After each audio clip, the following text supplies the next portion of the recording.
नमस्कार मित्रांनो, प्रेमाची गोष्ट या मालिकेच्या आजच्या भागामध्ये आता इंद्रा ही सावनीच्या हाताला धरून तिला बाहेर काढत असते आणि बिल्डिंगच्या बाहेर खेचत ती म्हणत असते की चल चल इथून बाहेर निघ, चल इथून बाहेर निघ असं म्हणून ती तिला आता बाहेर काढत असते. त्याच वेळेला सोसायटीतले सगळे लोक त्याच्या आवाजाने अगदी जमत असतात. मग आता मुक्ता तिथे नसते. मग इंद्रा तिला म्हणते की काय ग सावने, हे लपवते कणाला? नाही, मी इतका मोठा दागिना तुझ्या गळ्यामध्ये घातलाय तर तू लपवते कणाला? असे केस पुढे घेऊन घेऊन हा दागिना सगळ्यांना दाखव. हा दागिना मी तुझ्यासाठी बनवलाय ना, आणि तुला हा दागिना घालून सगळीकडे मिरवावं लागेल. तर इंद्रा सावनीला म्हणत असते की हा दागिना गळ्यातून अजिबात काढायचा नाही. हा दागिना मी स्वतःहून बनवलेला आहे तुझ्यासाठी, आणि तू किती वाईट आहेस ना हेच यावर लिहिलेलं आहे. त्यामुळे आता तू हे गळ्यातून काढायचं नाही म्हणजे नाही, आणि लक्षात ठेव, काढलंस तर कोयत्याची शपथ, असं ती तिला बोलते. त्याच वेळेला मग आता इथे सगळी माणसं जमलेली असतात. त्यावर आता स्वाती म्हणते की काय ग सावनी, तू तर फार मोठी बोलत होतीस ना की आमच्या कुटुंबाचं वाईट होईल. ही सगळी लोकच होती ना त्यावेळेला. त्या दिवशी मोठ्या तोऱ्यामध्ये आमच्या सोसायटीमध्ये भांडून गेलीस आणि काय बोलली होतीस की कोळी कुटुंबाचं कधीही भलं होणार नाही आणि आमच्या कोमलचं लग्न होणार नाही असं म्हणत होतीस ना तू. पण बघ तुझ्यासमोर आहे आता सगळं. आमच्या कोमलचं लग्न झालेलं आहे, आणि कोमलचं लग्न झालं आहे आणि आम्ही सगळे आनंदामध्ये आहोत कोळी. अगं हो, विसरलीस कशी तू? तुझ्याच भावाशी झालं आहे ना माझ्या बहिणीचं लग्न. असं म्हटल्यावर आता इथे इंद्रा हसायला लागते आणि सावनी मात्र चेहरा पाडून उभी असते. त्यानंतर मग स्वाती पुढे म्हणते की लक्षात ठेव, इथून पुढे तू जे काही वागशील ना, आम्ही सगळे काही चांगले आहोत. आता एकटी एकटी मात्र तू पडली आहेस. तुझ्या भावाशी लग्न झालं आहे आणि एकटी तू पडली आहेस. आम्ही सगळेजण आनंदात आहोत, आणि तू किती वाईट आहेस ना हे सगळ्यांना दाखवायचं आहे. आणि हो, तुला तर खरंच मम्मीची इच्छा होती की तुझ्या चेहऱ्याला काळं फासायचं आणि गाढवावरून तुझी धिंड काढायची, परंतु आम्ही सोडून दिलं तुला.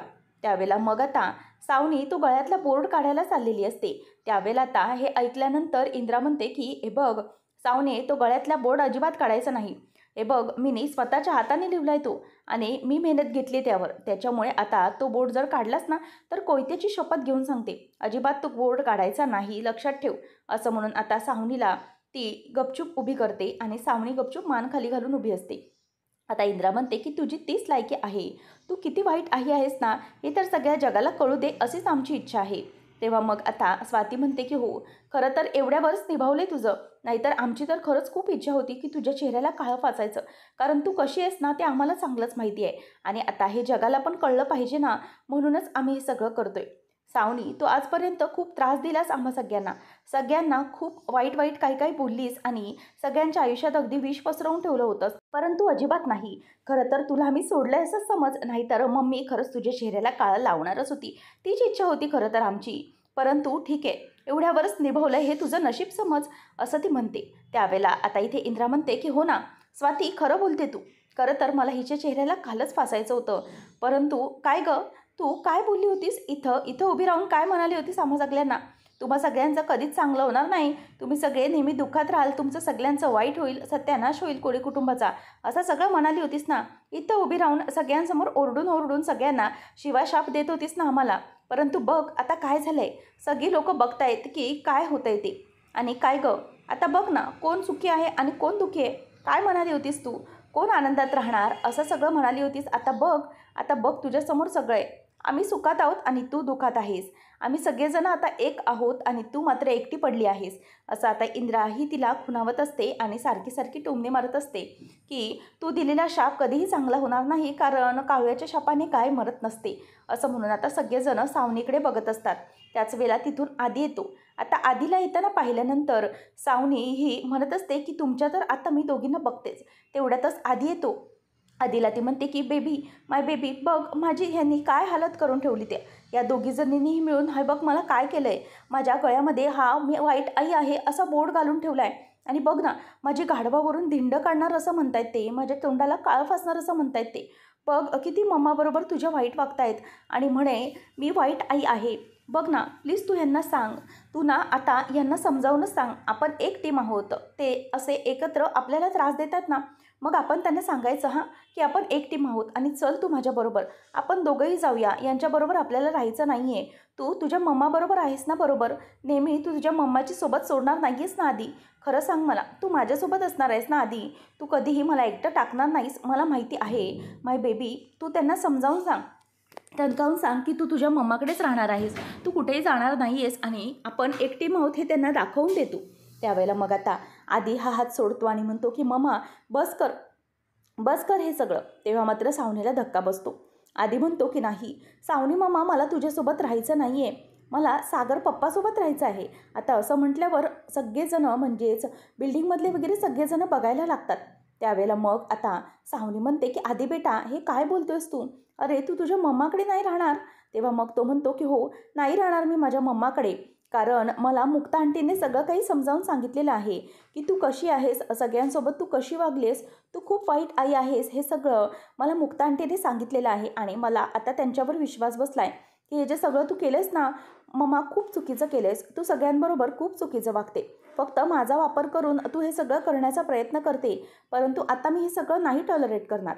मम्मा आता मला तुझ्यासोबत नाही तर मला या कोळी कुटुंबासोबत आणि सागर पप्पासोबत राहायचं आहे, असं सागर आणि सगळ्यांसमोर आदित्य सावनीला बोलतो.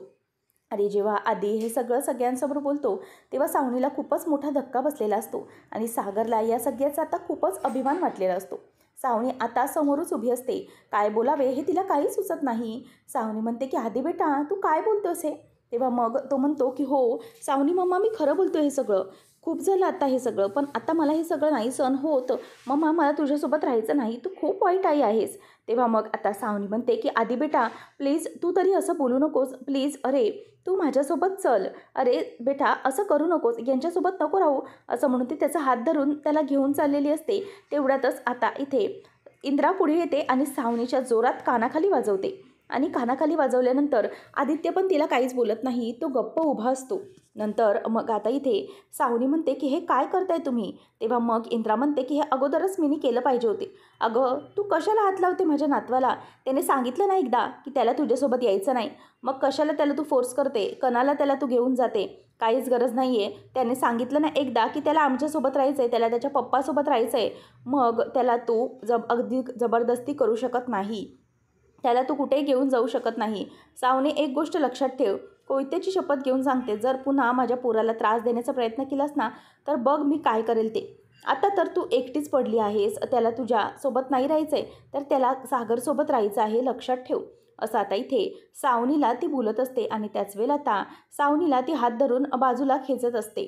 मग आता इथे सगळे कुटुंब सगळीच जणं बघत असतात की सावनीची काय हालत झाली आहे ती, आणि सावनीची अशी स्वतःची हालत पाहून तिलाही खूपच त्रास होत असतो. आणि मग इथे आता सागर म्हणतो की बघितलंस ना सावनी, तुला आम्ही सांगितलं होतं, बजावलं होतं, परंतु तू ऐकलं नाहीस. मुक्ताने जो मला शब्द दिला होता तो आता खरा केला. आदित्यची कस्टडी शेवटी माझ्याचकडे आली आहे. आज बघ तुला फार अभिमान होता ना की आदित्य तुझ्याजवळ राहणार, तो तुला सोडून कुठेही जाणार नाही, परंतु तसं काही झालेलं नाही. आज आदित्यने सगळ्यांसमोर कबूल केलेलं आहे की त्याला त्याच्या पप्पासोबत आणि मुक्ता आंटीसोबत आणि बाकी कोळी कुटुंबासोबत राहायचं आहे, तुझ्यासोबत त्याला राहण्याची अजिबातच इच्छा नाही, हे सगळं त्याने स्वतःहून कबूल केले. तुझी आता त्याच्या लेखी काहीही व्हॅल्यू नाही आहे. आता हे जे काही आहे ना, तू एक वाईट आई आहेस, हा बोर्ड घेऊन तुला आता सगळीकडे फिरावं लागेल आणि तो बोर्ड घालूनच तू आता सगळीकडे मिरव, कारण आदित्यला पप्पा म्हणून मी हवे आहे. आज दोन्ही माझी मुलं माझ्यासोबत आहेत आणि माझ्या दोन्ही मुलांना पप्पा म्हणून मी हवी आहे आणि आई म्हणून तू नाही, तर आई म्हणून त्यांना मुक्ता हवी आहेत. त्यामुळे तू आता इथून निघ, तुझा इथे काही संबंध नाही आहे आणि तुला आता कोणीही इथे उभं करणार नाही, असं सागर म्हणतो आणि तो हसायला लागतो. त्याच वेळेला आता सगळ्या बायका या तिच्यावर हसत असतात आणि मग इथे आता तिला खूप मोठा धक्का बसलेला असतो. तर इथे सावनी ही झोपलेली असते आणि तिचा डोळा लागलेला असताना तिला हे पडलेलं एक वाईट स्वप्न असतं. ती आता दचकून उठते आणि म्हणते की हे सगळं काय आहे, नाही म्हणजे हे मला एक पडलेलं स्वप्न होतं, तर मी काय करू असा विचार ती आता करायला लागते. त्याचबरोबर ती दचकून उठते, आजूबाजूला बघते आणि म्हणते की फायनली थँक्यू, हे मला स्वप्न होतं, परंतु हे स्वप्न मला कधीही खरं होऊ द्यायचं नाही, असं म्हणून ती आता घटाघट पाणी पिते आणि त्याच गोष्टीचा विचार करत असते. आणि म्हणते की नाही सावनी नाही, तुला असं गाफील राहून चालणार नाही. काही झालं तरीही ही मुक्ता ना काही करू शकते. तुला मात्र असं शांत राहता कामा नये. ही मुक्ता तुझ्यापासून सगळं काही हिरावून घेऊ शकते. आधी तर तिने सईला तुझ्यापासून हिरावलं आहेच, आता आदित्यला पण ती लांब करण्यापासून राहणार नाही. नाही सावनी, तुला काहीतरी केलं पाहिजे. काही झालं तरीही आपला आदी हा तिच्या तावडीत जाता कामा नये. कारण आधी माझ्यासोबत असला ना तरच आणि तरच कोळी कुटुंब नेहमी माझे पाय धरणार आहेत आणि माझ्यात इशाऱ्यावर नाचणार आहेत. पण जर आधी माझ्या ताब्यातून गेला तर मात्र कोणी मला काडीचीही किंमत देणार नाही. मला कोणी कुत्र्याचीही व्हॅल्यू देणार नाही. काही झालं तरीही आदित्य हा माझ्याचकडे असला पाहिजे. त्यासाठी मला काहीतरी केलं पाहिजे असा विचार सावनी करते. आणि ही मुक्ता आहे ना, मुक्ता मला हरवल्याशिवाय काही शांत बसणार नाही. तिच्या जीवात जीव येणार नाही. परंतु मला मुक्ताला यावेळेला जिंकू द्यायचे नाही. काही झालं तरीही मुक्ताला मला या आधीच्या बाबतीत हरवलंच पाहिजे. कारण ही मुक्ता जर जिंकली तर माझी वाट लागली हे सत्य आहे. आणि म्हणूनच आता काही झालं तरीही मुक्ताला मी जिंकू देणार नाही असं इथे सावनी आता मनातून ठरवत असते. त्यानंतर आपल्याला पाहायला मिळतं की इकडे मिहिकाचं चेकअप असतं आणि मिहिकाच्या चेकअपसाठी डॉक्टर आलेले असतात. आणि मिहिकाचं ब्लड प्रेशर, पल्सेस वगैरे डॉक्टर सगळं काही चेक करतात. त्याच वेळेला आता इथे हर्षवर्धन देखील समोरच अगदी उभा असतो. मग डॉक्टर म्हणत असते की हे बघा मिहिका, तुमचे आपण सगळे आता हे सगळे रिपोर्ट्स पाहिलेत आणि शिवाय तुमचं आता बॉडी चेकअप केलं आहे. तर बॉडी चेकअप तरी ठीक वाटतंय. मिहिका म्हणते की डॉक्टर, आपण जे काही टेस्ट केल्या होत्या त्या सगळ्या योग्य आहेत ना, म्हणजे त्या सगळ्या व्यवस्थित आहेत ना. त्यावेळेला आता इथे डॉक्टर म्हणतात की हे बघा तुमचं हे तर सगळं ओके आहे, परंतु I am very sorry to say की तुमचे हे जे काही आपण टेस्ट केले होते फर्स्ट ट्रायमस्टरचे ते टेस्ट काही बरोबर आलेल्या नाहीत. हे ऐकल्यावर आता मिहिकाला धक्का बसतो. ते म्हणते की मॅडम म्हणजे तुम्ही काय बोलताय. तेव्हा मग मॅडम म्हणतात की हे बघा आपण जे काही टेस्ट केले होते ना त्यामध्ये काही टेक्निकल इश्यू आलेले आहेत. टेक्निकल इश्यू म्हणण्यापेक्षा तुमच्या बाळाच्या ग्रोथ वाढीमध्ये जरा प्रॉब्लेम वाटत आहेत मला. तेव्हा मग मिहिकाला कळत नसतं. मॅडम म्हणतात मी तुम्हाला समजावून सांगते, आजकाल आपलं मेडिकल सायन्स इतकं पुढे गेलेलं आहे की थोड्या दिवसातच बाळाबद्दलच्या त्याच्या ग्रोथबद्दलच्या सगळ्या काही गोष्टी अगदी डॉक्टरांना समोर दिसू लागतात. त्यामुळेच आम्हाला आता असं दिसलेलं आहे की तुमच्या बाळाची जी ग्रोथ आहे ती हवी तशी झालेली नाही. आणि आमच्या लक्षात असं आलेलं आहे सगळ्या टेस्ट रिपोर्टवरनं की तुमच्या बाळाचा काहीतरी न्यूरोलॉजिकल इश्यू असावा. त्याच्या बुद्धीचीही वाढ होत नाही आहे, त्याच्या मेंदूचीही तेवढी वाढ होत नाही आहे जेवढी की व्हायला पाहिजे. म्हणूनच हा सगळा इश्यू झालेला आहे. आणि मला असं वाटतं आहे की सध्या तरी तुम्ही या गोष्टींवर हा रिस्क फॅक्टर आहे हा तुम्हाला समोर मांडला, म्हणूनच तुम्ही याच्यावर विचार करावा. आणि मला तरी असं वाटतं आहे की सध्या तरी तुम्ही ही प्रेग्नन्सी ही टर्मिनेट करावी. कारण या सगळ्याचा इश्यू पुढे जाऊन होऊ शकतो आणि तुम्हाला डिलिव्हरीच्या वेळेला खूप मोठे कॉम्प्लिकेशन्स येऊ शकतात. म्हणूनच आम्ही आताच तुम्हाला अगोदर सांगून ठेवतो, अगोदरच तुम्हाला आम्ही प्रायर सांगतो की ह्या सगळ्या गोष्टींचा त्रास होऊ शकतो. म्हणूनच आता डिसिजन इज ऑल युअर्स असं डॉक्टर तिला म्हणते. त्याच वेळेला इथे आता हर्षवर्धन हे सगळं ऐकतो आणि त्याच्या लक्षात आलेलं असतं की हे जे सगळं काही घडतं आहे ते आपल्या फेवरमध्ये घडतं आहे. तर मग आता हर्षवर्धन डॉक्टरला म्हणतो की डॉक्टर म्हणजे काय नक्की तुम्ही मला सांगाल का की मिहिकाला याचा काही धोका आहे का. त्यावेळेला आता डॉक्टर म्हणते की हो, तुमच्या वाईफला याचा धोका असू शकतो. म्हणूनच आम्ही तुम्हाला अगोदरच या सगळ्या गोष्टीची कल्पना देऊन ठेवलेली आहे की काही झालं तरीही तुम्ही या प्रेग्नन्सीचा पुन्हा एकदा विचार करावा. तेव्हा मग आता हर्षवर्धन हात मुद्दामच तोंड उघडतो आणि म्हणतो की हो मिहिका, मला मॅडम जे काही बोलत आहेत ते अगदी योग्य वाटतं आहे.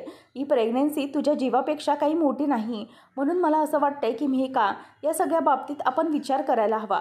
आपल्याला आपलं बाळही हवं आहे, आय नो, पण आपल्याला तुझा जीवही जास्त महत्त्वाचा आहे.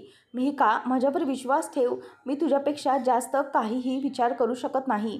तुझ्यापेक्षा माझ्यासाठी काहीही मोठं नाही आहे. म्हणूनच एक गोष्ट कायम लक्षात ठेव की काही झालं तरीही तुला मी अशा कोणत्याही प्रकारे धक्क्यामध्ये किंवा तुला खड्ड्यात मी ढकलू देणार नाही. तू माझ्यासाठी खूप महत्त्वाची आहेस आणि माझं तुझ्यावर अगदी जीवापाड प्रेम आहे. म्हणून मिहिका, प्लीज ट्रस्ट मी. अशा कोणत्याही प्रकारचा हेतू माझा नाही आहे. पण तू तू कुठल्याही प्रकारे स्वतःला त्रास करून घेऊ नकोस मिहिका. मला तू हवी आहेस. अगं, आपण प्रत्येक वेळेला असं वागू शकत नाही. हवं तर आपण नंतर दुसऱ्या बाळाचा विचार करू ना, परंतु ते प्रयत्न नंतर करू. आता तुझ्या जीवाला जो धोका आहे तो आधी टळू दे. प्लीज मिहिका, प्लीज असं म्हणून तो त्याच्या डोक्यावर तिच्या पायावर डोकं ठेवतो आणि म्हणतो की प्लीज मिहिका, माझा विचार कर असं म्हणून आता इथे तो मुद्दामच तिला खोटं नाटं प्रेग्नेन्सी अबॉर्ट करण्यासाठी बळी पाडत असतो.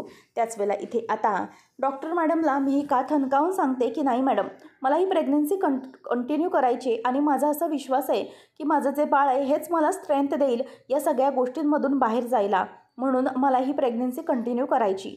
त्यावेळेला मग आता मॅडम म्हणतात की मी तुम्हाला आधीच सांगितलं होतं की हा जो सगळा काही डिसिजन आहे तो तुम्ही दोघांनी मिळून घ्यायचा आहे, म्हणूनच मी तुम्हाला कोणत्याही प्रकारचं बंधन घालू शकत नाही, परंतु माझं काम आहे तुम्हाला रिस्क फॅक्टर समजावून सांगणं, ते मी तुम्हाला सांगितलं. मग आता मिहिका म्हणते की हो मॅम, तुम्ही जे सांगताय ते मला कळलं आहे, परंतु मला आता या बाबतीत कोणताही दुसरा विचार करायचा नाही. मला आता ही प्रेग्नन्सी कंटिन्यू करायची आहे. काही झालं तरीही हे बाळ सगळं काही व्यवस्थित होईल असा माझा विश्वास आहे, तो व्यवस्थित जन्माला येईल असं मला वाटतंय, म्हणूनच मी हे सगळं करते. मग आता इथे मॅडम तो एक फॉर्म असतात, तो फॉर्म हा हर्षवर्धनकडे देतात आणि म्हणतात की तुम्हाला दोघांना याच्यावर साईन करायची असेल. तेव्हा मग हर्षवर्धन म्हणतो की हा नक्की कसला फॉर्म मॅम? तेव्हा मग ती म्हणते की हा फॉर्म याचा आहे की जरा प्रेग्नन्सीमध्ये म्हणजेच डिलिव्हरीच्या वेळी जर काही कॉम्प्लिकेशन आले आणि आमच्यासमोर जर बाळ किंवा आई दोघांनाच वाचवायचं आहे, तर असं काही फॅक्टर आला तर त्याच्यासाठी तुम्ही अगदी इमोशनली आणि फिजिकली मेंटली तयार असाल, त्यासाठी हा फॉर्म आहे. तेव्हा मग आता हर्षवर्धन म्हणतो की मॅम यात वादच नाही आहे. ऑब्व्हियसली मी माझ्या बाळाच्या आईला म्हणजेच मिहिकाला वाचवणार, कारण मिहिकाच ही पहिली प्रायोरिटी आहे माझी. दुसऱ्यांना म्हणजेच बाळाचा मी विचार करणार नाही, कारण मिहिकाला मला वाचवलं पाहिजे. असं सगळं आता इथे डॉक्टरला ते म्हणतात. परंतु मिहिका चिडते आणि म्हणते की डॉक्टर, आधी तो फॉर्म तुम्ही तुमच्याकडे ठेवा आणि हर्षवर्धन त्या फॉर्मवर कोणीही सही करणार नाही आहे, तो फॉर्म तुम्ही ठेवून द्या असं मॅडमला ती सांगते. आणि हर्षवर्धन आता मॅडमला बाहेर सोडायला जातो. त्याच वेळेला आता हर्षवर्धन म्हणतो की मॅम एक मिनिट, मला जरा तुम्ही प्लीज सांगाल का की मला तुम्ही तो फॉर्म द्या, मी वाटलंच तर माझ्या रिस्कवर म्हणजेच माझ्या परवानगीने माझी जबाबदारीने मी तिच्याकडून ती सही घेईन आणि तो फॉर्म भरून तुम्हाला देईन. तेव्हा मग ती शुअर असं म्हणून फॉर्म आता त्याच्या हातामध्ये देते आणि हर्षवर्धन तो फॉर्म आता स्वतःच्या हातामध्ये घेतो आणि विचार करतो की जर हा फॉर्म माझ्याकडे असला तर मला काही करता येऊ शकतं. तर इथे आता त्याला एक फोन येतो की आणखी एक कॉन्ट्रॅक्ट हा सागर कोळीकडे गेलं आणि जर असंच चालू राहिलं तर आपली कंपनी बंद करण्याची वेळ येईल. मग आता हर्षवर्धन म्हणतो की नाही, काही करून हा सागर कोळी जिंकत चाललेला आहे, मला त्याला हरवायचं आहे, काही करून सागर कोळीला मला जिंकू द्यायचं नाही आणि त्याशिवाय मी मरणारही नाही असा विचार तो करतो. त्याच वेळेला आता सई माऊ ही आलेली असते आणि मग स्वाती म्हणते की चल सई माऊ, तुला तुझा आता नाश्ता करायचा आहे ना, मुक्ताई नाही आहे. तेव्हा मग ती म्हणते की मुक्ताई कुठे गेली? तेव्हा मग स्वाती सांगते की ती सर्जरीसाठी केली आहे, पण तुला एक गंमत हवी आहे का? तेव्हा मग मुक्ताचं रेकॉर्डिंग ते ऐकवते आणि त्यात मुक्ता म्हणते की सई माऊ, तू आलीस ना, आता व्यवस्थित नाश्ता करून घे आणि स्वतःची छान तयारी करून तुला स्कूलमध्ये पण जायचं आहे की नाही, मग सगळी व्यवस्थित छान अशी तयारी कर बघू. मग आता इथे सई म्हणते की ठीक आहे, मग मला नाश्ता नको आहे पण मी जाते. तेव्हा मग स्वाती म्हणते की अच्छा, तुला नाश्ता नको आहे, ठीक आहे, मग तुझ्या मुक्ताईने चीज रोल, मेथी चीज रोल करून ठेवले होते, ते तुला नको आहेत ना, मग राहू देत आता. तेव्हा मग आता इंद्रा येते आणि म्हणते की हो, तुझ्या मुक्ताईने तुझ्या आवडीचे सकाळीच मेथी रोल बनवले होते, तुला नको असतील तर राहू दे, चल आपण एक काम करूया मम्मी, आपण दोघीजणी जाऊन खाऊया असं स्वाती म्हणते. त्यावेळेला मग आता हे ऐकल्यानंतर लगेच सई माऊ म्हणते की नाही नाही नाही, तुम्ही नका खाऊ, मला पण खायचे आहेत ना मेथी रोल, मी कुठे म्हटली आहे की मला खायचे नाहीत, मला तर खायचेच आहेत, मग तुम्ही पण खा असं आता लाडाने सई त्या दोघींना बोलते. आणि मग आता स्वाती धक्क्याने बघतच म्हणते की मम्मी, बघितलंस का किती चॅप्टर आहे आपली सई माऊ, कशी बोलते ती, खरंच खूप खूप लब्बाट झाली आता आपली सई माऊ हा, असं ती तिला बोलत असते. त्यावेळेला मग इंद्रा म्हणते की अगं माझी सई म्हणजे सई काय झाले, अगदी बिलंदर मांजर झाली ती, बोका झाली आहे ती बोका अशी, म्हणून आता ती तिच्याकडे बघत असते आणि लाडक्या सई माऊसाठी मुक्ताई काय काय करून गेली आहे. तेव्हा मग आता पुढे इंद्रा म्हणते की अगं अगोदर तर माझ्या हाताशिवाय जेवायची नाही हे पोर, आता मुक्ताईलापासून मुक्ताई करत असते. तेव्हा मग सई म्हणते की आजी, मला तू पण आवडतेस, पण जर तू माझ्या आवडीची काळ्या वाटाण्याची उसळ आणि खीर बनवलीस तर. तेव्हा मग आता इंद्रा हसायला लागते आणि स्वाती म्हणते की बघितलंस का मम्मी, तुझ्यासारखीच अगदी मस्का लावते, तुझ्यावरच गेली आहे ती. तेव्हा आता सागर येतो आणि सागर म्हणतो की काय काय चाललंय काय आजी आणि नातीचं. तेव्हा मग सई म्हणते की पप्पा, मुक्ताई कुठे गेलेली आहे एवढं सकाळी? तेव्हा मग सागर म्हणतो की अगं सई माऊ, काय ना, आपली मुक्ताई डॉक्टर आहे ना मोठी, आणि त्यांच्या हाताला गुण आहे, म्हणून मग एकतर सगळेजण जवळ असतील तर त्यांच्या क्लिनिकमध्ये येतात किंवा त्यांना कुठेतरी बोलवतात. मग आता इंद्रा म्हणते की हो, तिची फ्लाईट काय ती गेली का रे? तेव्हा मग सागर म्हणतो की हो, हे बरं झालं की जे लोक होते ना त्यांनीच मुक्ताला तिकीट काढून दिले आणि त्यांना बोलावून घेतलं. आपल्या मुक्ताई मोठ्या आहेत ना, मग त्यांना बोलवतात सगळेजण. मग आता ते ऐकल्यावर सई म्हणते की पप्पा ठीक आहे, मुक्ताई अशी मोठी झाली ना डॉक्टर, मग मी पण मुक्ताईसारखीच मोठी होऊन डॉक्टर होणार. तेव्हा मग आता इंद्रा म्हणते की हो ग बाय, तू पण डॉक्टरच हो. मग आता इथे हे ऐकल्यानंतर स्वाती म्हणते की चला नाश्ता करून घ्या. मग आता सागरला सई म्हणते की पप्पा चल ना आपण नाश्ता करूया. तेव्हा मग आता तो म्हणतो की नको, चालू दे तुमचं. त्याच वेळेला मग आता इथे सई म्हणते की पप्पा तुझ्या हाताने मला भरवशील का? तेव्हा तो म्हणतो की चालू दे तुमचं, माझा जरा कॉल आहे, प्लीज बघा ना. तेव्हा मग आता हे ऐकल्यावरती सई म्हणते की त्यात काय नवीन, असं म्हटल्यावर आता सई आणि स्वाती दोघीजण एकमेकांना टाळ्या मारतात. आणि मग इथे सागर म्हणतो की काय म्हणजे तुमच्या दोघांचं आता ठरलं आहे का माझं काही बोलायचं, म्हणजे माझ्याबद्दल वाईट बोलायचं? तेव्हा आता ती म्हणते की पप्पा प्लीज भरवणार आहे मला. तेव्हा मग स्वाती म्हणते की अरे तुझं काम काय होतच राहील रे दादूस, तू भरव ना तिला, असं ती त्याला भरवायला सांगते. त्याच वेळेला मग आता स्वाती आणि इंद्रा दोघी किचनमध्ये जेवणाच्या तयारीसाठी जातात. आणि मग तो भरवत असताना त्याला सई म्हणते की पप्पा अरे हे काय, इतके मोठे मोठे घास, अरे मला मुक्ताईसारखी छोटू छोटू घास भरव ना. तेव्हा मग सागर म्हणतो की ठीक आहे, मी एक काम करतो ना, एक रोबोच आणतो इथे मुक्ताईचा, आणि मग तो मुक्ताई जसं करते ना तसं सगळं करतो. तेव्हा मग सई माऊ म्हणते की पप्पा ठीक आहे, तू रोबोच्या अंगात सगळं फीड करून ठेवशील, मुक्ताई सांगते तसं, परंतु मग मुक्ताई जशी तुझी मस्करी करते, जशी तुला हसवते, तसं तो रोबो थोडी करणार आहे. हे म्हटल्यावर आता इंद्रा म्हणते की सागऱ्या हे मात्र सई बरोबर बोलली हा, तो रोबो काही तुझी मजा मस्करी करणार नाही, आपली मुक्ता करते तशी. असं म्हटल्यावर आता सगळेजण इथे हसत असतात आणि घरात अगदी आनंदाचं वातावरण असतं. त्यानंतर आपल्याला पाहायला मिळतं की सावनीचा जो वकील असतो तो सावनीजवळ पेपर्स आणून देतो. आणि मग सावनी म्हणते की हे काय आहे? तेव्हा तो म्हणतो की ही लीगल नोटीस आहे. तेव्हा मग ती म्हणते की माय फूट, लीगल नोटीस नाही, माझ्यासाठी ही रद्दी आहे, रद्दी, आणि ह्या रद्दीसारखंच मी तिला ट्रीट करणार आहे. त्याच वेळेला मग आता तो म्हणतो की हे बघा मॅम, तुम्ही काही बोलाल, परंतु सागर कोळीने जी काही ही नोटीस पाठवलेली आहे ना ती अगदी योग्यच आहे. कारण काही झालं तरीही या नोटीसवर बरोबर सगळे मुद्दे मांडलेले आहेत, त्यांनी योग्य तेच मुद्दे मांडलेत, कायद्याने यालाच मंजुरी दिली जाईल. कारण यांनी सुरुवातीला मुद्दे मांडले ते म्हणजे की सागर कोळीस आतापर्यंत आदित्य कोळीचं सगळे एक्सपेन्सेस, म्हणजेच मोठे मोठे एक्सपेन्सेस कॅरी करत आले आहेत. शिवाय त्याच्या कुठल्या एक्सपेन्सेस आहेत, मेडिकल खर्च आहे किंवा त्याच्या शाळेचा खर्च आहे किंवा आतापर्यंत त्याचे काही इन्व्हेस्टमेंट आहेत, सगळे काही सागर कोळीनेच केलेले आहेत, बरोबर. यामध्ये फक्त तुम्ही स्कूल फी भरलेली दिसते, बाकी काही नाही. म्हणूनच आता तुमच्याकडे ना राहायला घर किंवा काही गोष्टी तुम्ही त्याचं भविष्य सिक्युअर करू शकत नाही. या सगळ्या गोष्टी आता इथे त्यांनी व्यवस्थितपणे अगदी मांडलेल्या आहेत.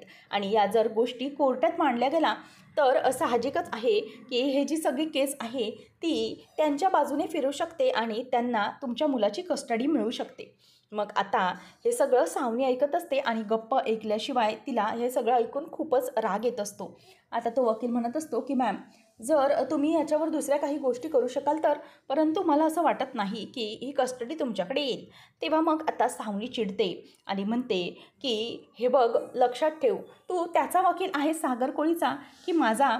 अरे त्याच्या बाजूने बोलतोयस, माझ्या बाजूने बोलायचं आहे तुला, असं ती बोलते. त्याच वेळेला मग ती म्हणते की लक्षात ठेव, काही करायचं, परंतु आधीची कस्टडी माझ्याजवळच आली पाहिजे.